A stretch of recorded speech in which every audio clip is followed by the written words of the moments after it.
Oh. NCU started watching this video, how do you feel? After playing Cavill Renee recently, you may be wondering why Henry Cavill would still want to play Captain Britain. All the details on the Captain Britain movie and how his persona might fit into the MCU are now available to us. There's also a crucial MCU squad that might help Marvel's multiverse saga make sense of everything. So let's get started and learn everything there is to know. Let me start by giving you a quick overview of Captain Britain. In 1976, writer Chris Claremont and artist Herb Trimpe invented Brian Braddock, also known as Captain Britain.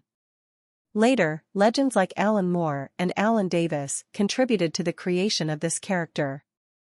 In Captain Britain Weekly number 1, Brian made his debut. He was the first persona to wear the Captain Britain title before changing into Captain Avalon. As Captain Britain, Brian was entrusted with protecting the British Isles and its citizens after gaining his abilities from the fabled magician Merlin and his daughter Roma. As a member of the multiversal Captain Britain Corps, he also protected Earth 616. Following a dark period in which Morgan Le Fay corrupted him, Brian's twin sister Betsy gained the mantle of Captain Britain, while he became Captain Avalon, Avalon's defender. You may be asking yourself, isn't Captain Britain just a copy of Captain America?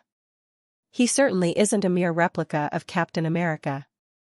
Although his name could imply that he is the UK's answer to the Star-Spangled Avenger, Captain Britain is distinct in the Marvel Universe due to his background and abilities.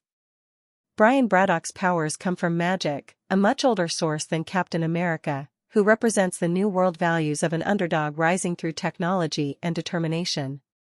After a supervillain's attack on a nuclear facility results in a near-fatal motorbike accident, the wizard Merlin and his daughter Roma bestow onto Brian special abilities.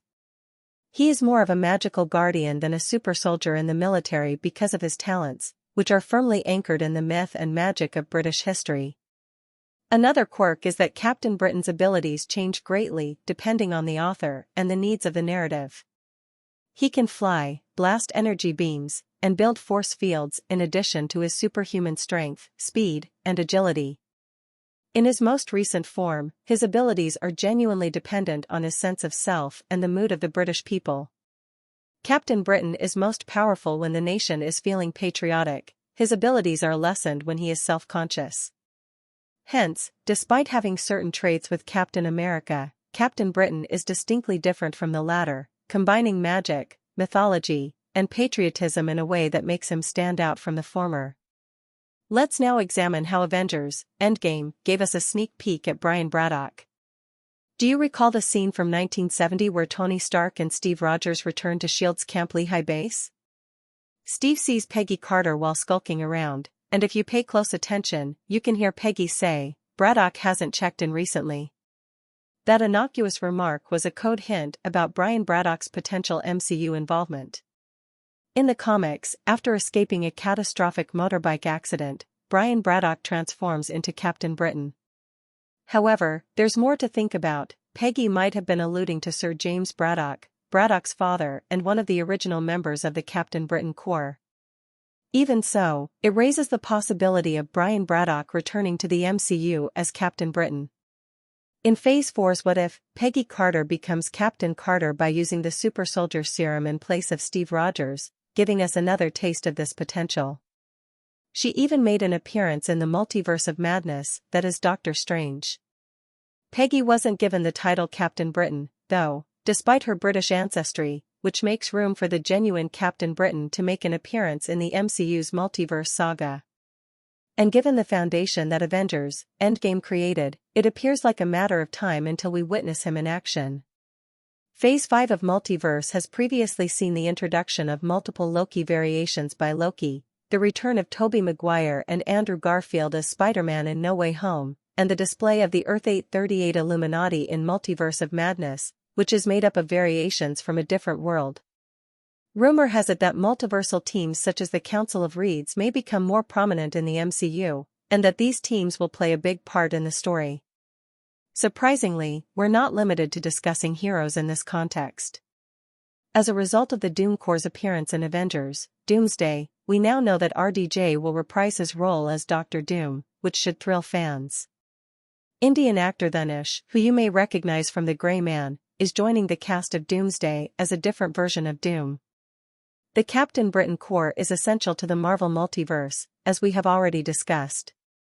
Although Captain Britain was initially personified by Brian Braddock in Captain Britain No. 1 in 1976, the Corps itself wasn't introduced until The Mighty World of Marvel No. 13 in 1984.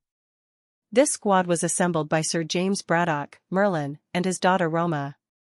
It is made up of several Captain Britain incarnations from distinct realities, each of which symbolizes the British Isles and their universe. The unusual particles that give these captains their abilities appear at dimensionally weak points in each world, such as the British Isles.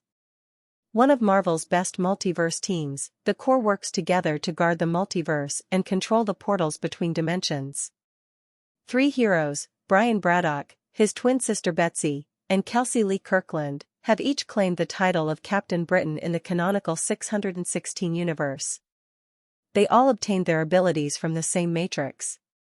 Given their role in defending the multiverse, they wouldn't precisely be variations of one another, but they would be ideal for the MCU's multiverse saga. It now makes perfect sense to introduce the Captain Britain Corps. It's also possible that after leaving the DC universe, Henry Cavill, who is most known for playing Superman, may play Brian Braddock. This hasn't been confirmed, but it's an exciting possibility that might introduce a well-liked actor to the Marvel universe. So, keep a watch out. The Captain Britain Corps might be just what the Marvel Cinematic Universe needs to bring its ever-expanding multiverse saga together.